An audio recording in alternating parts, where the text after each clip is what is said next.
आज के एपिसोड में देखेंगे कि तूफान के कारण इमली आर्यन को आदित्य को जल्द से जल्द खोजने के लिए कहती है। आर्यन उसके साथ जाता है। तूफान को देखकर मीठी को इमली की चिंता होती है। इमली पिछली घटना को याद करती है जब उसे तूफानी रात में आदित्य से शादी की थी। आर्यन उसे रात कहीं और बिताने का सुझाव देता है क्योंकि उनके पास कोई विकल्प नहीं है। इमली का कहना है कि यह तूफान उसे रोक नहीं सकता। आर्यन इमली को कहता है कि वो इन सभी बड़े तूफानों से नहीं लड़ सकता है।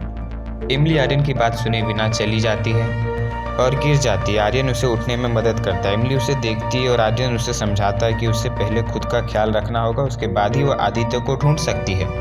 वह एक झोपड़ी देखता है और इमली को उसके साथ वहां जाने के लिए कहता है। इमली ने यह कहते हुए इनकार कर दिया कि वह ऐसा नहीं कर सकती क्योंकि इतिहास पिछले साल की तरह दोहराएगा।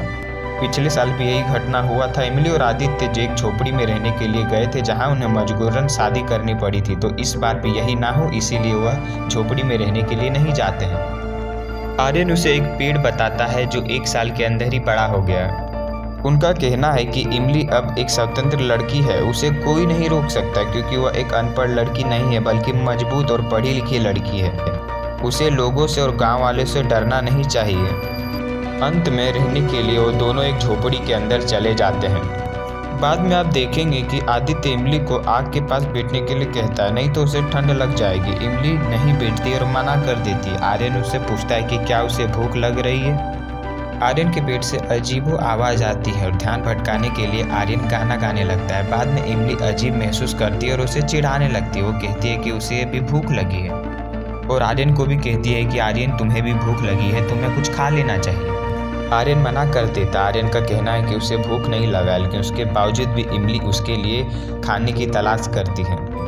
इमली ढूंढ के आर्यन के लिए शकरकंद लाती है और बोलती है उसे खाने के लिए। आदित्य को लगता है कि यह एक चूहा है। इमली बताती नहीं है कि यह सब्जी की प्रजाति है। जब इमली खाना शुरू करती है तो आर्यन खाने से मना कर देता। वो कहती है कि वह एक शकरकंद खाएगा तो उसके बीच प्यार नहीं बढ़ेगा। आर्यन खाने से